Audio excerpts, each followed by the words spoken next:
Hi guys, it's Jackie. Welcome to my channel. For all the new subscribers, thank you, thank you, thank you.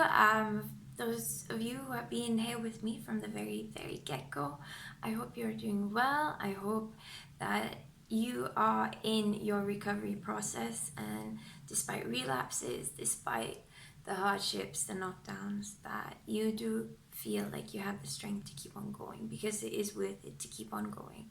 It is a recovery process. It doesn't happen overnight, and we need to be patient with it and with ourselves, and we are learning the entire time.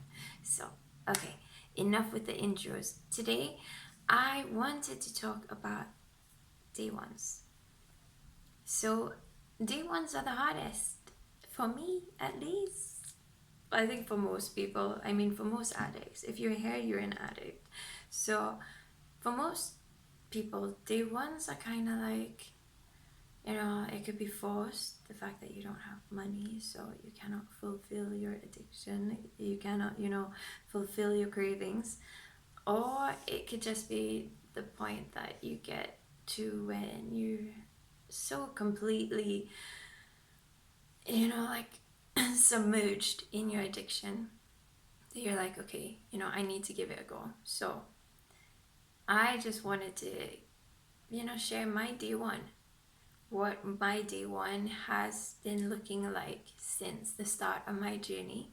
The like proper start. I mean, I've been an addict for over 10 years, but I mean like when I'm like really trying, and this, it works for me. If I see something written down on paper, black and white, I it triggers my brain.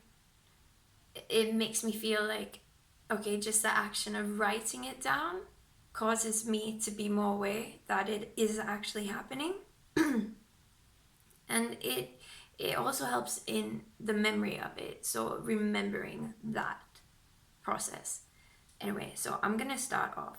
So on your day one, if you are finished with your crying, if you are finished with your anxiety attack, if you have hopefully taken some ashwagandha, it really does help with the anxiety.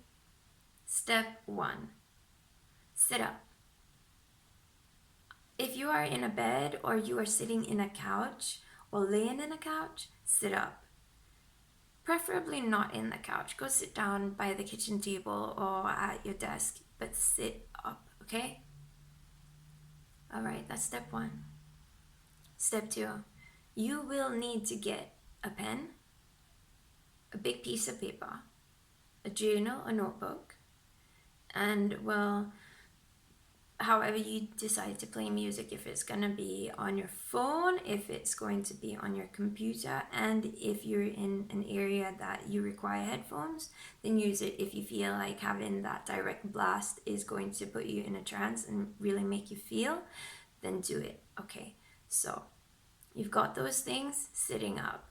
Now, I have linked a really good playlist in it, but we are not all the same. You could check it out. If it's not your thing, it's not your thing, but something similar. You need something like a motivational piece, but make sure it is instrumental. You want to be in your thoughts,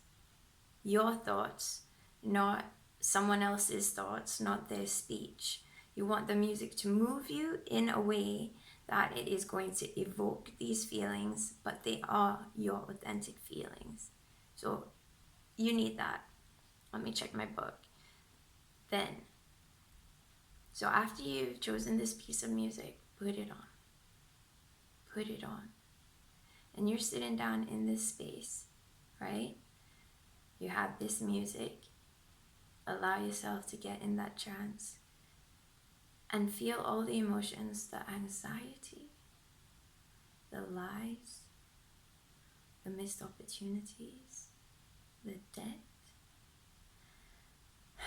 the pain. Cry if you have to. Do it.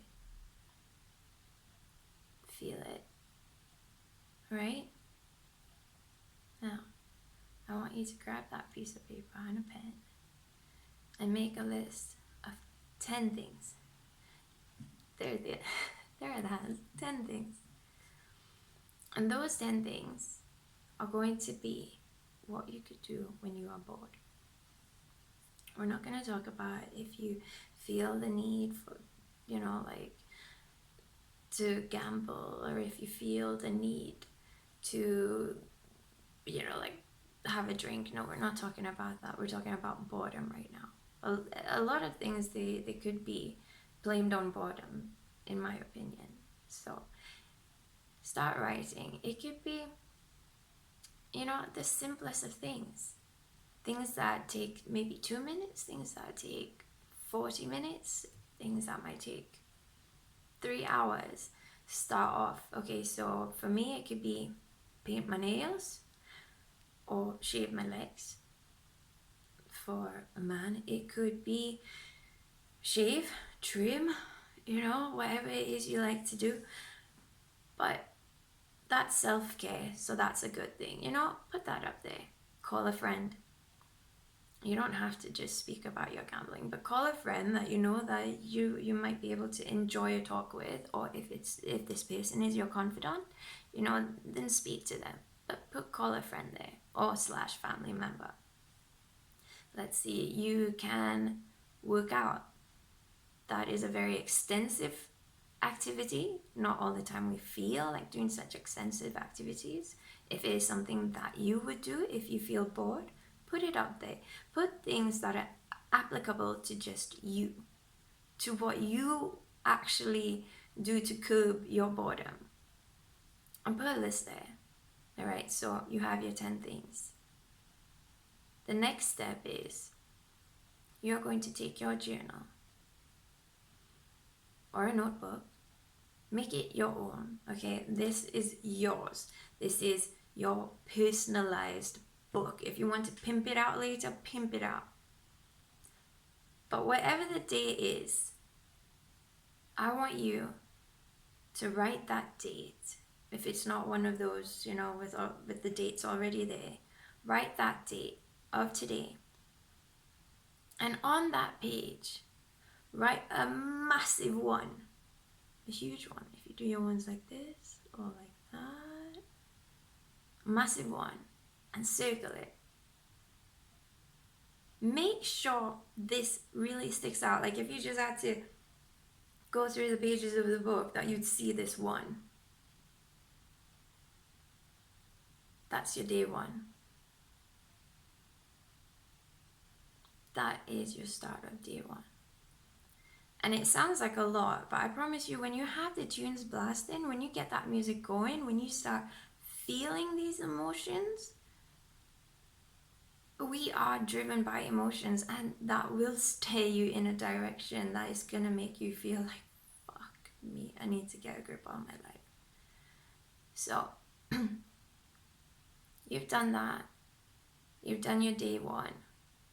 Some people, they would tell you, like, go and self-exclude yourself and all of those things. Yeah, we do that. Do that.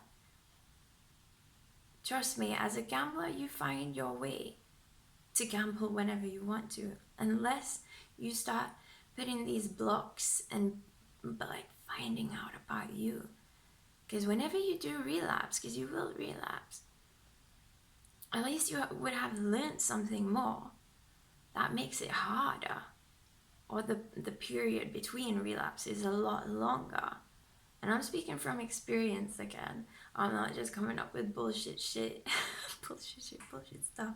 But this really does work, Take those immediate, tiny steps that, occupy that time. And, hopefully you will be in an environment where you feel calm, and where you can really be honest with yourself, because that is what therapy is, being honest with yourself. It is. You're just speaking to somebody about it. So whatever your therapy is, take that time to do it, And what helped me as well on my day one is, on that day one in my journal, I made a list, and this this one was quite tough. I made a list of all the missed opportunities. And this could be career opportunities, educational opportunities. It could be vacations, family visits. It could be providing for my family. It could be providing for myself, self-love. It could be all of those things that, I know I have had aspirations towards. And I made a list of those. And, because of gambling, or you could write because of alcohol, because of whatever, it's an addiction. We just change them out. They're interchangeable. So, because of my addiction, I missed out on being a doctor. Yeah. Because of my addiction,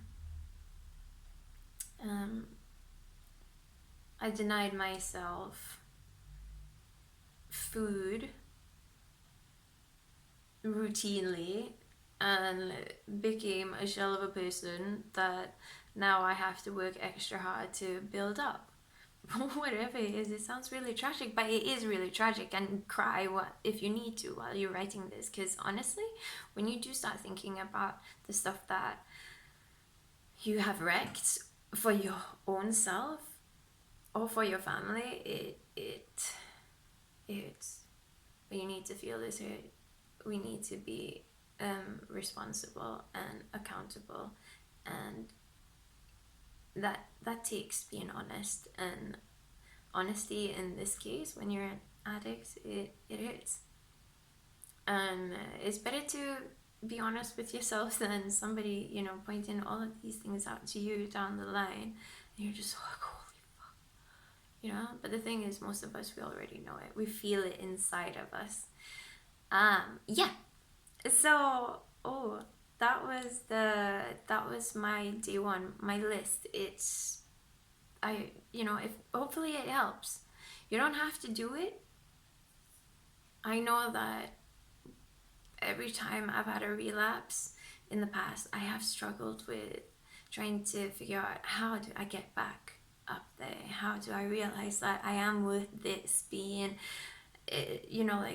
recognizing that I am an addict, but I am still able to be so much more.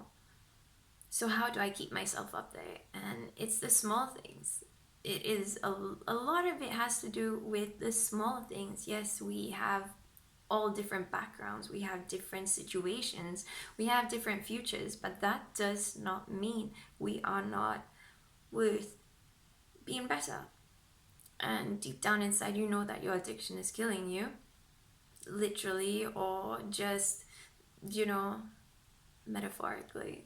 Sorry, my English sometimes it does slip away. I've been speaking Swedish for the past 17 years, just like that. But either way, I would say if you don't know where to start, you could try this out, and hopefully it works for you. So guys, I'm sending you all like a lot of these, and smiles and hugs, and just start somewhere, and take care.